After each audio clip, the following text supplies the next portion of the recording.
Thank you both for being here. Let's see, I'm going to get this going live on Facebook.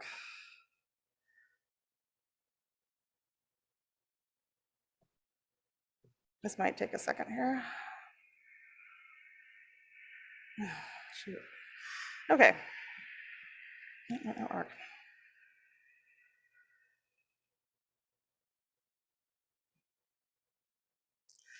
Try it one more time.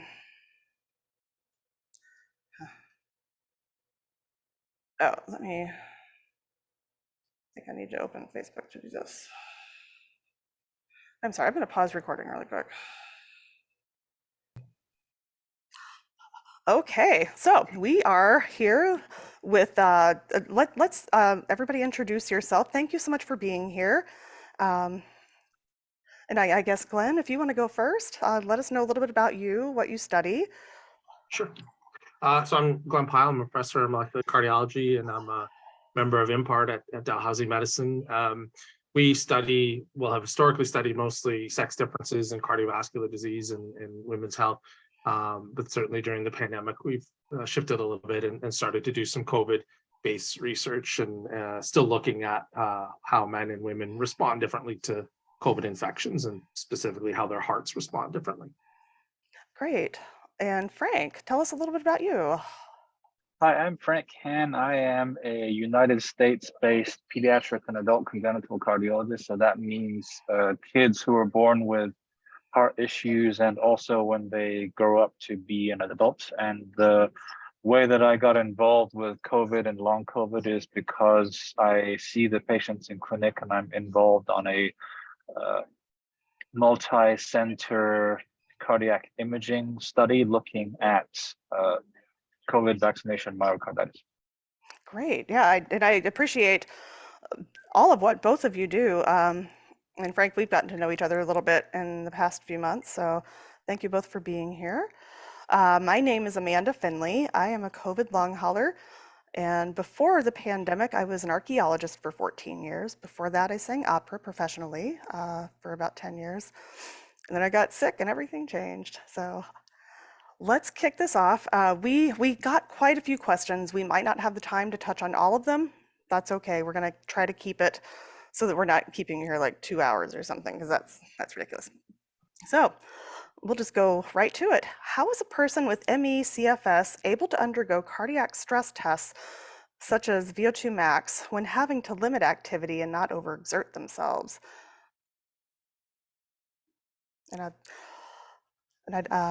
Anyone want to, you can jump in. Anyone? Dr. Powell, you want to go first? Sure. Well, I mean, with stress testing, I think people are thinking stress testing, that, you put someone on a treadmill and run them until they fall over. And certainly if you're looking at high performance athletes, that is what we do. Like you go to exhaustion. But here, when you're dealing with in particular the patient population, it's much more controlled. The testing is done incrementally over time. The patients are really very closely monitored, so you're going to have a heart rate monitor and things like that on you so that they can see signs before anything bad happens. Yep, and I would definitely second that. When I do exercise stress tests on people who've had heart surgeries, we use a protocol in which you run on a treadmill where the speed is very slow in the beginning and it gradually ramps up. And so we have a guideline article from Professor Monica Verduzco Gutierrez, who has tried to do essentially guidelines on how to exercise after you had long COVID or PASC, and they've separated into your degree of symptoms at the outset, and the take-home point essentially is to pace yourself. So if you're scheduled for an exercise stress test, I give this as a caveat that I'm unable to view a patient's personal medical history because they're not my patient, but a general rule of thumb is to try to figure out before your exercise stress test day what is the level of exercise you can do comfortably and try to go to that. Yeah, and again, as we were talking about before this is not medical advice. It should not be construed as such. We can't do that. Even if you're a licensed medical professional, you really should not give medical advice online. You need to see a licensed medical professional who can evaluate you, knows your history, and you can make those decisions together. So we are just here on the internet. We'll give you some ideas, but this is not advice. So let's go on to the next one. Can chest pain be associated with heart failure, enlarged heart and ventricle, not just a heart attack? Yes, the traditional thing I say to patients is that there are several things in the chest that can cause chest pain on top of a heart attack, and it's the either emergency room, outpatient, or cardiologist workup, which will eventually help determine what the chest pain comes from. Yeah, you can get it from certainly it can be a heart attack, so which would be caused by ischemia, which is a inability of the vasculature to perfuse the heart properly. Someone who has angina, which is not a heart attack, could also experience pain, and it's not unusual for people obviously to damage their skeletal muscle in the chest area. So what allows you to move around, and so you may feel pain there. Yeah, and we see, especially in long COVID, we see a lot of things like costochondritis. And when we say chest pain, it's like we get a lot of questions about that in the group as well. When do I go in? When do I not? We had a great town hall on heart attacks a few months ago with Taylor Nichols and Natalia, Dr. Natalia. Anyhow, so let's I think this is an important one to touch on. Thoughts on vaccine for those with cardiac issues and arrhythmias with long COVID? So I'll mention this because this has come up with me many times when people talk about the risks of the vaccines, and certainly everybody needs to consider their individual circumstance, and there may be exceptions to this, but if you look at cardiovascular societies throughout the world, so these are people who make guidelines, they look at the wide body of evidence and make recommendations for how to treat individuals. They all recommend vaccination for their patients. Again, there might be some exceptions, and we know some groups might be at particularly high risk for certain vaccines, so they'll give you a different option. But as a blanket statement, the answer is yes, they should be vaccinated. And I would second that. The best studies that the general population can reference on this are population level studies, such as the one done by the University of Oxford, which has shown that the composite risk of all cardiac outcomes after COVID is still worse than the same risk in vaccination-associated myocarditis. Now, this would certainly take an individual person's risk factors into account. Like, for example, I know at least one patient in our division who has vaccination-associated myocarditis, so I had a more detailed discussion with him, and I'm certainly aware that the risk-benefit calculation is of under the greatest debate in teen boys and young men, but overall, it is a good idea to consider completing your course of vaccination. Can I just add that, since we brought up the topic of myocarditis and the risks there, no one wants to downplay the risks, especially in young men and boys, as Frank has mentioned. Anybody who's a good scientist, a good physician, will acknowledge that those are risks and have to be considered. But a lot of times when people point to the risks, they point to that, and they ignore the fact that something like cardiac arrhythmias in the general population are up thousands of fold in COVID patients. Right? So that study Frank just mentioned, I think it was something like 1,500 fold the risk factor. And every time I mention this, I always have to go back and look at it because I always think I've got that number wrong, but it's something like 1,500. Yeah. And so when you do the risk benefit, you have to consider all of these, right? So if your risk for condition A goes up a little bit, but your risk for condition B goes down by a huge amount, then your benefits far outweigh your risks there. So I find it concerning that people ignore very large benefits for is a real risk. The myocarditis is a real risk. I'm not discounting that. Yeah, I think that's always what comes to my mind as well. We've had how many deaths, not just from acute COVID, but delayed in long COVID. I had a friend who died just the other day. Uh, they had extensive heart damage. So I'm going to skip on down to this one, number 6 here.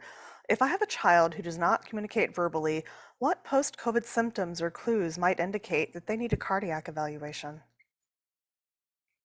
So the symptoms in that population of children are going to be similar to babies. The general idea of what you're looking for is they're not able to do daily activities like they used to. So for example, if I'm asking a 1-month-old infant to show me how well they can feed, they're typically going to take a bottle or breastfeed in 10-15 minutes. But if you see sleepiness, or if there's difficulty waking up, or they have less wet diapers, these are general clues that this child may have some medical issue that needs attention, and those ideas can be extended to older children who can't necessarily communicate verbally. Let's see. And this one might be, this is a little bit trickier. This is something you'd have to talk with your provider about, but how do I determine when my child can return to sports safely?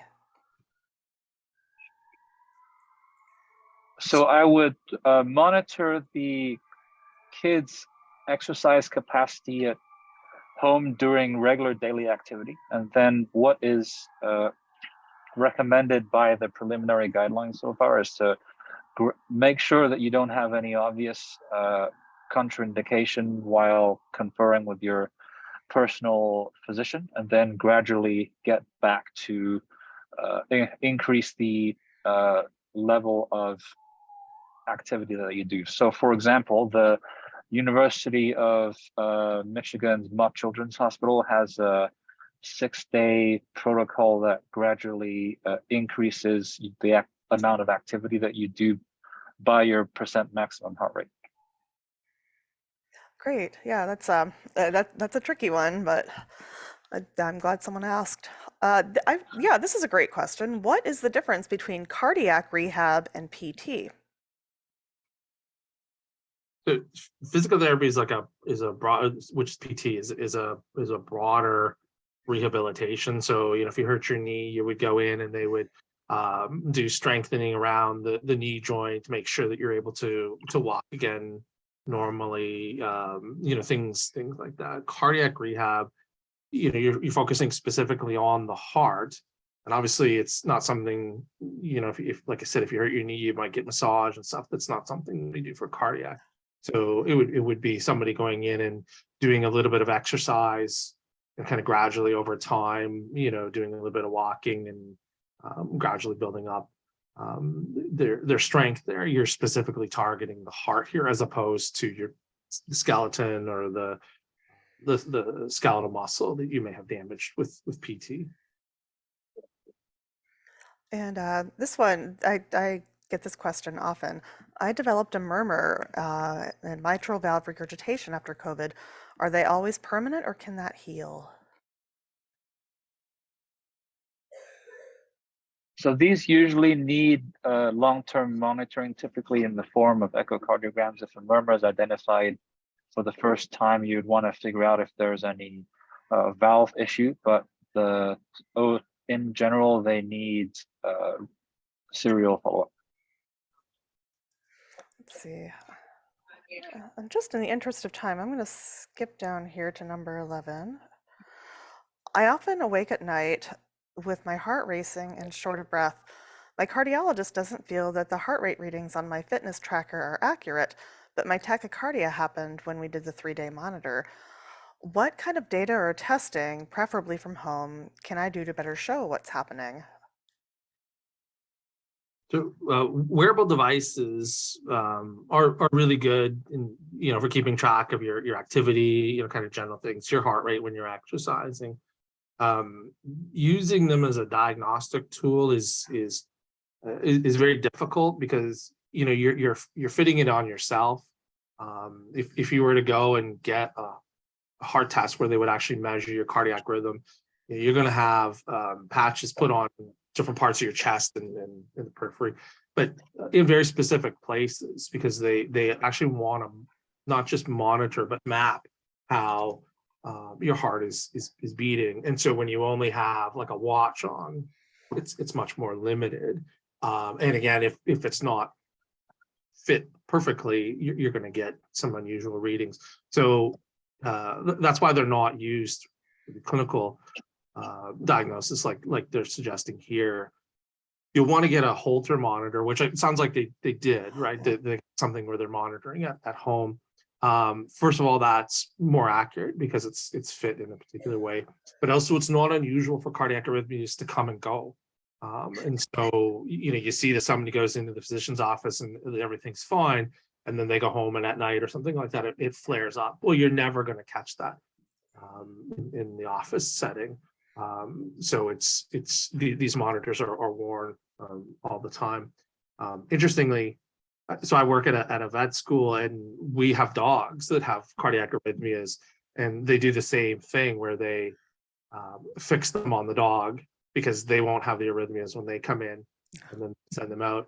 It's maybe Frank can comment on this.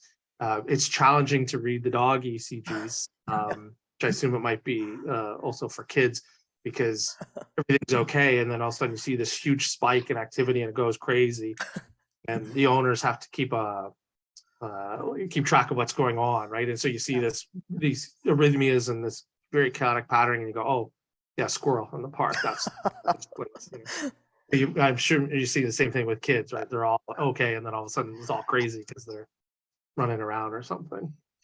Right. I thought I was a good cardiology fellow until I tried to diagnose a cat. Then I realized that veterinary cardiologists are a new level of cardiologists. But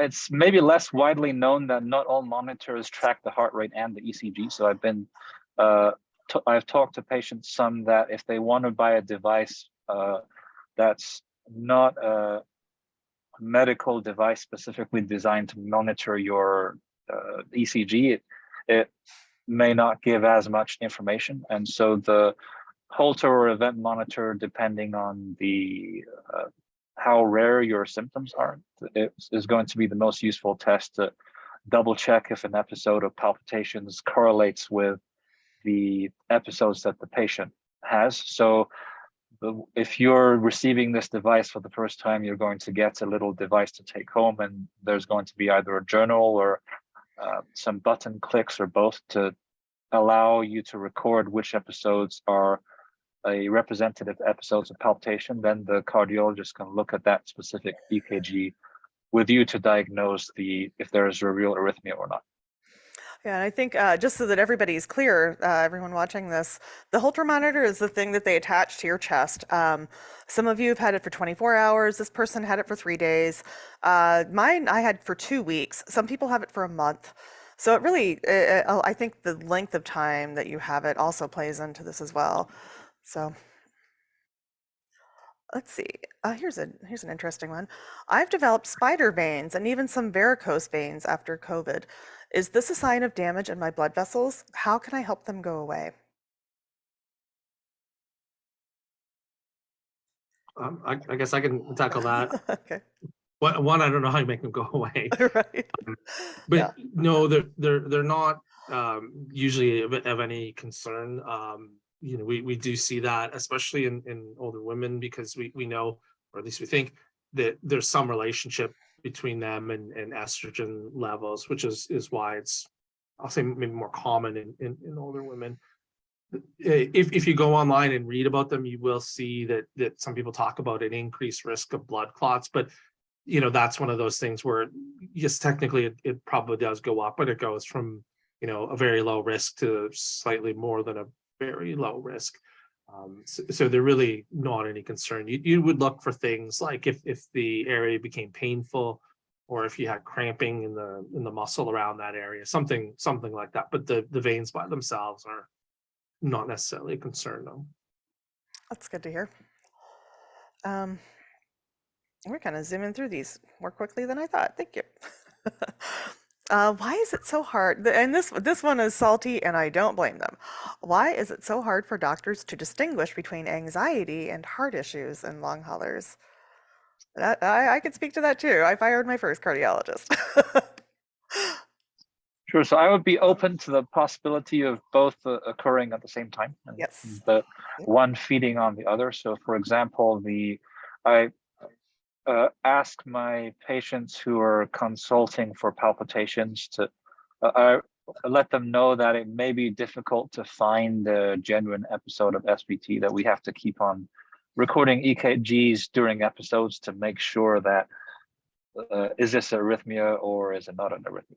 And secondarily, some patients can have a normal rhythm, and then we can find another organic cause of their fast heart rate, which I also try to tell people that I certainly believe their symptoms are real, but it's good to find the original cause, like we may find anemia, or we might find a high thyroid. That's the real reason for the palpitation. There's a very strong connection between mental health and cardiovascular health, and it actually goes in both directions, which is that people with mental health issues, whether it's anxiety, depression, like the whole range of issues, are at greater risk for cardiovascular disease. Some of that is behavioral, but some of it is not. We're not really sure why there's that link. But then it also goes the other way, which is people with cardiovascular disease can then develop mental health issues, which makes sense if you're diagnosed with a condition, to become anxious about it or develop depression. It's certainly understandable, right? So it's actually very difficult thing to manage, because you're, which problem are you trying to solve, right? Because they're feeding with each other. And I think, Frank, you mentioned thyroid, the thyroid involvement. We see a lot of that. We see a lot of adrenal involvement. I actually, I have a nodule. I have an adenoma in my left adrenal gland now, and we think that's contributing to some of my cardiac issues. So it can be multifactorial. Absolutely. Let's see. Are you finding that kids who get COVID are more likely to have heart problems if their parents have heart damage after COVID? I'm not aware of any study that has found a relationship, but would be open to seeing those studies come out in the future if someone's able to show that. But I've not seen that occur in our clinic or in the colleagues that I'm aware of. Yeah, I haven't heard any murmurings about that yet. Let's see, we'll zoom on down here. I have chronic tachycardia. My blood pressure is fine. I know tachycardia is common amongst long haulers, but I've never known it to be a long-term condition. I've had COVID 3 times. What's the outlook for someone with chronic tachycardia? As long as it's managed, because I think this question, they mentioned taking beta blockers. So as long as that it's being managed, okay. Your long-term outcome would be the same as without COVID. You would want to know if the infection, whether it was singular or 3 times like this individual, caused further damage to the heart or the vasculature. And if it did, then I would think your prognosis would be worse, just because it would be more stress, more complications. But otherwise, as long as it's managed and there's no sign of other cardiovascular injury, I don't think should necessarily impact your long-term outcome. And I would second that. Okay, yeah, that's that certainly, a lot of us live in this fear of we don't know what's happening, and we repeatedly get these infections. It's yeah, it's a little scary for some people. So, this one, this has me written all over it. Many long haulers experience shortness of breath and or palpitations, tachycardia with exertion. And this is this sort of picks up where the other question left off. These symptoms are scary and uncomfortable, leading most of us to avoid exercise completely. For those with persistent symptoms, how can we tell when it's safe to begin a gradual return to exercise? So in our community experience, we're finding some kids who have symptoms like this, and adults who are found to have some version of the autonomic dysfunction, or potentially uh, unmasking a separate, only partially related illness. So what I would potentially do first is make sure with your physician that you don't have any obvious medical issues that would make it unsafe to return to exercise, such as if congenital heart disease was discovered that needed to be repaired. But otherwise, then form a plan with your physician and subspecialists if needed to form a gradual stepwise return to the previous exercise that you were doing. And this can be tricky. This next one here, testing can get expensive quickly. And this is something I tell them all the time. Hey, look, if you are concerned, please go seek care, because there's no price tag on your life. You're worth more than whatever that bill says. But what are the tests that you feel every long COVID patient should have that give you the most complete information possible? I'm going to kick that to Frank, because as a Canadian, Right. we don't get these bills, Right. so I can't comment on the bill part. But if depending on what Frank says, I can add some things. Okay. Sure. When I lived in Canada, I was certainly blessed to not have large medical bills because of the Canadian healthcare system. But it's right that in the US, depending on your insurance and your copay, you can have a very substantial medical bill from some of the testing that cardiologists order. So the general idea is I would tailor the testing to the severity of the symptoms that you have. So there are American College of Cardiology and American Academy of Pediatrics preliminary guidelines on how in depth to test people on after they've recovered from a COVID infection, and that would just depend on the patient situation. Can I ask a question of Frank then? Yeah. Which is, if you go in for a routine physical as someone who, would be at low risk or just kind of regular risk, right? The test they would give you would be an ECG, because that's a non-invasive, rapid, and reasonably, I'll say, powerful technique to detect a lot of these things. So I assume that would sort of be the first line, would it not, if you were looking at somebody in ECG? Exactly. Yeah, that's for the minimally symptomatic or not symptomatic patient in the pediatric cardiology clinic who's looking to return to sports. That's usually the only testing that we do. Okay. I worked in nuclear medicine for a couple of years, and about 55-60% of all of our patients were just heart scans. But that's sort of more of a Cadillac service in the United States. It's a pretty cool test, though. All right. And this is a question I've had for quite a while now. We're going to dive into it here. If somebody arrives at the emergency room with symptoms of heart attack, including pain, shortness of breath, ECG abnormality, and elevated troponin, but cardiac cath and imaging shows there are no blockages, that everything is fine, what are the other possibilities? So it could be, you could have an angina, because you can get an increase in, so just so people know, troponin are released from the heart when the muscle dies.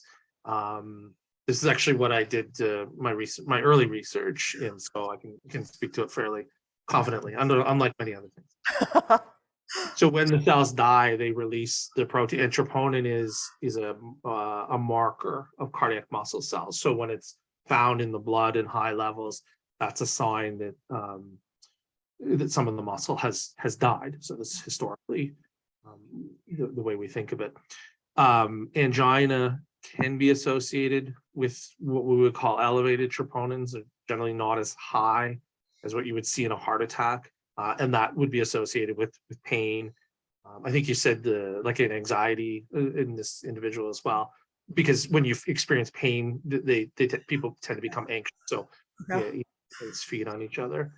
The other thing that's maybe not a lot of people realize is heart attacks in men and women can be very different. And women are more likely, it's still a minority of patients, but women are more likely to have what we call a non-occlusion infarction. So when you think of a heart attack, you think of the blood vessel being clogged and blood not getting through anymore. That's what a heart attack is. In women, particularly postmenopausal women, the vasculature can spasm and it contracts. And so it contracts and causes the same heart attack because there's no blood flow. But then when you image it, those blood vessels have reopened. And so you go in and don't see any damage. So for many years, this was actually a problem with women where they have elevated troponins, they do all these things, and you go in and go, well, there's nothing there, so you're fine. But we now recognize that as being more common in that. So I don't know who this individual is, but certainly as an older woman, older is postmenopausal, so I don't want to offend anybody that That's it. where we're drawing the line for what old is. But that's a possibility in this case. Yeah, that's and they have sort of a second half to this question, and I hear this a lot. If it's possible for it to be COVID related, or could it be viral sepsis to create symptoms nearly identical to myocardial infarction or chronic heart failure?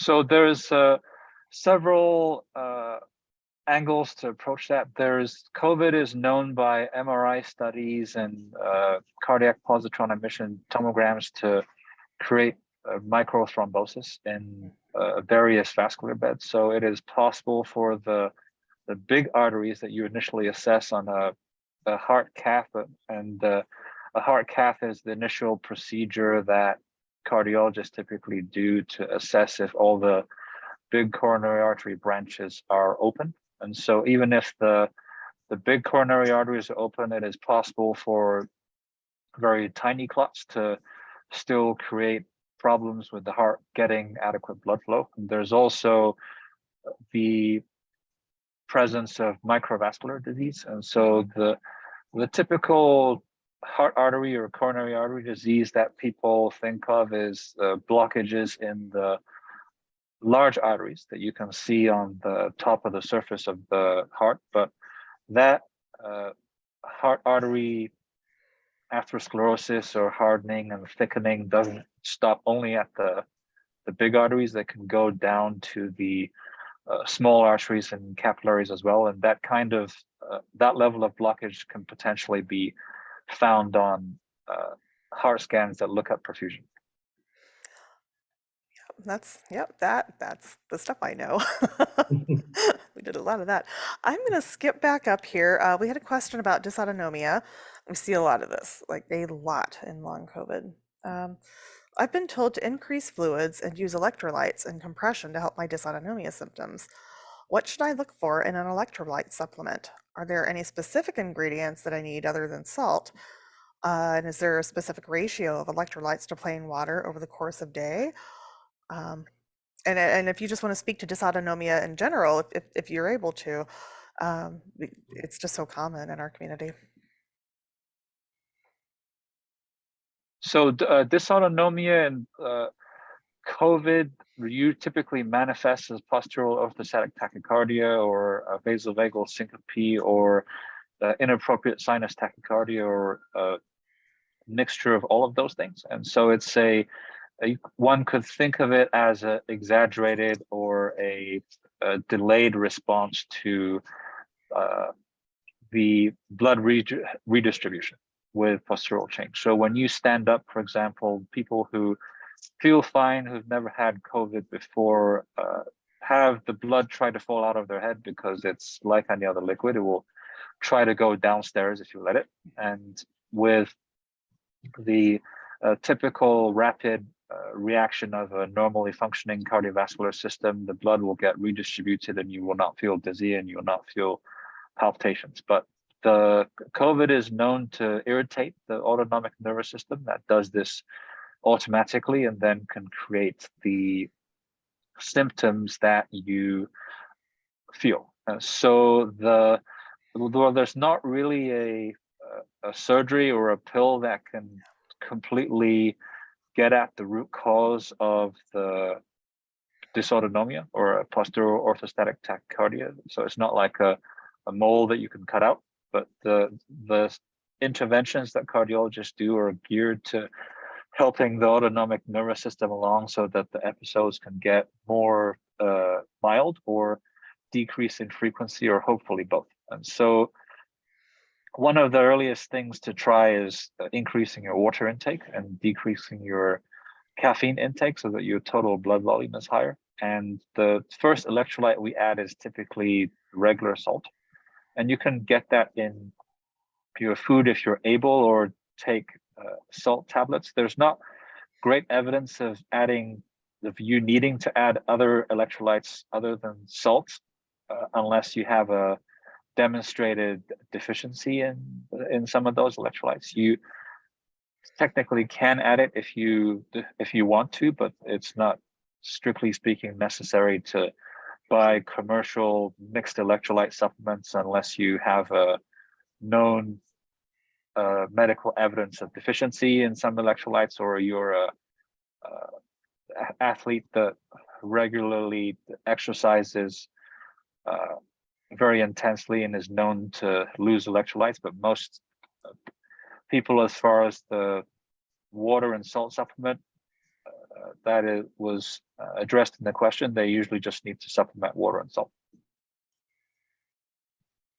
And that's, I think we basically hit on everything here. Do you have, I'll give you a few minutes to sort of, any parting words, anything that you're working on, or sort of what's your soapbox, if you will?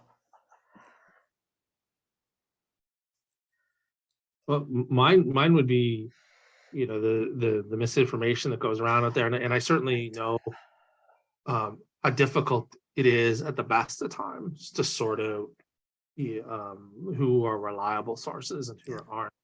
And with something as dynamic and new as COVID, that's just exponentially more difficult. So I certainly sympathize with people. Again, as a researcher, you know, we're dealing with this every day. Like you get contradictory results, and which ones do we believe, and you know, what do they mean? How do we reconcile these? So people who are looking for information out there, you know, try to go to reliable sources. You know, if you're looking for something cardiovascular, the big societies come at this and take a big picture approach. They don't make any money off things like vaccination or whatever, so they really don't have a vested interest in recommending for a vaccination or not, if that was the recommendation. So, you know, try to go there, look for people who can provide evidence to back up their claims, and look at what that quality of evidence is. I know you're going to post this on YouTube, so maybe I'm shooting myself in the foot here, but going to YouTube and you know, watching something like that is not necessarily the best. But the things that we've said today, a lot of them can be backed up with a study, with clinical guidelines, with, you know, things like that. In Frank's case, with, you know, actual clinical experience in dealing with patients. So, you know, really look for that. That's actually how Frank and I met, is battling mis and disinformation. So go for it, Frank. What's your soapbox? Right on. I would second a lot of that, in that having looking at the research community dealing with novel viruses, I think something that the general public doesn't get to see all that often. And so if you were a journalist or a person, a non-physician, non-medical person attending a cardiology conference where people were discussing a brand new trial, you may think that cardiologists are just trying to beat each other up and they don't really know anything when they look at when they're trying to discuss the most late-breaking science and the absolute newest medications that are out there. And that's because the knowledge base on that topic is evolving. And so if on the other hand, if you looked at something like the cardiology guidelines on whether or not you need to treat heart failure and how in depth you need to treat it, there's no real debate on those topics because those topics are really thoroughly researched from every possible perspective. And so I certainly empathize with families as well with trying to find what's useful information, because if I had to look into the journals on the architectural engineering of bridges, I would have no clue what to do. So I recommend some of the same things, such as professional societies that deal with the topic at hand, or reaching out to local community members that you may know that work in the subject matter that you're interested in, are typically good first sources. And you can certainly also make use of social media accounts. For example, you can